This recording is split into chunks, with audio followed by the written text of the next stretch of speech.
There are 12 major scales. I have found an easy way to remember the first 7 of them. I'm going to show that to you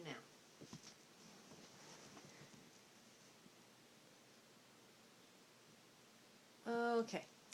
Alright, so we're talking about the major scales using the C, D, E, F, G, A, B notes. We're not going to mess with the sharps and flats this time around. So all the major scales are on the pattern of steps.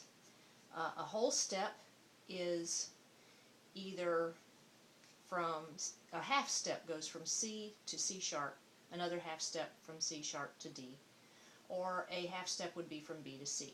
So you can't skip over any pitches when you're doing a half step. A whole step is 2 half steps, obvious.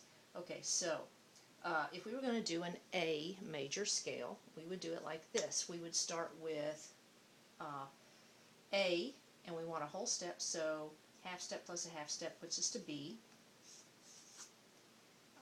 Another whole step, B to C sharp. Half step makes a whole step. C sharp. Half step from C sharp goes to D. Whole step goes to E. Whole step goes to F sharp. Whole step goes to G sharp. Is that right? Yeah. F sharp.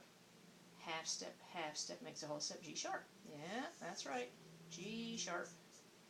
And then another half step from G sharp takes us back to A. And that creates our A major scale. So, if you then made a scale like this for each of the notes, the lettered notes, you would get a chart, and it would look like this. So this is a chart of all of the major note scales. And then I've looked to see how many sharps or flats are in each one. And if it's a flat, I've given it a negative for how many flats, and if it's a sharp, I give it a positive. And so I've assigned a value to each of these.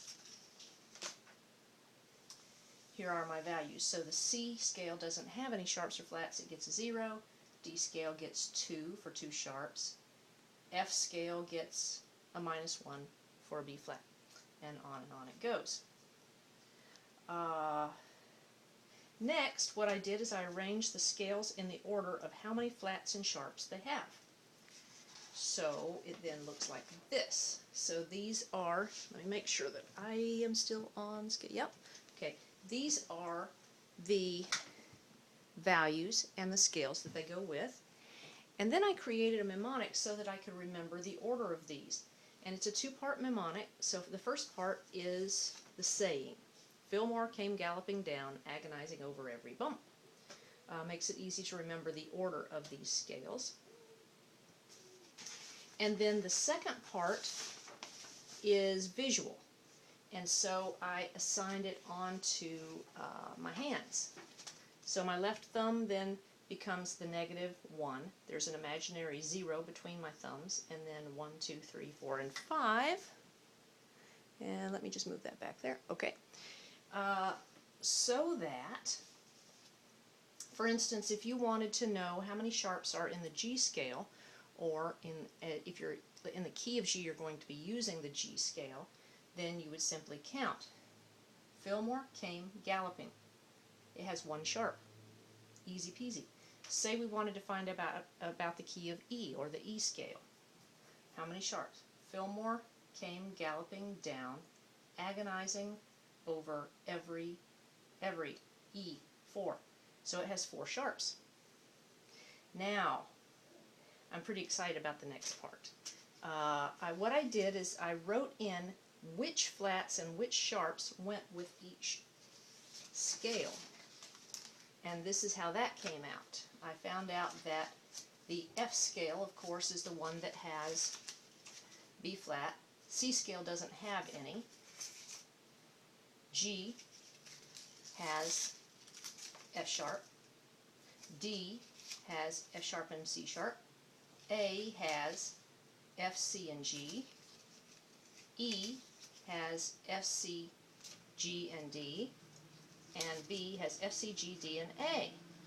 Do you notice the interesting thing that I noticed about this? Make sure you can see them all. Once a sharp appears in this list of sharps and flats, it never goes away. So once the F shows up, it's always there. Once the C shows up, it's always there. And it spells Fillmore, came, galloping down, agonizing. So if you want to, for instance, know what notes to use to play in the key of D or play a song in the key of D, oops, I'm going the wrong direction. You would go to your hand illustration, which you have on your hands, and you would go, Fillmore came galloping down. We know we have two sharps and flats.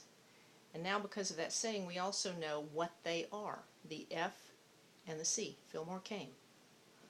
Or, if you wanted to know the scale of A, the key of A, what sharps to use for that, Fillmore came galloping down, agonizing. It has three. Fillmore came galloping. They're F, C, and G. Pretty cool, huh?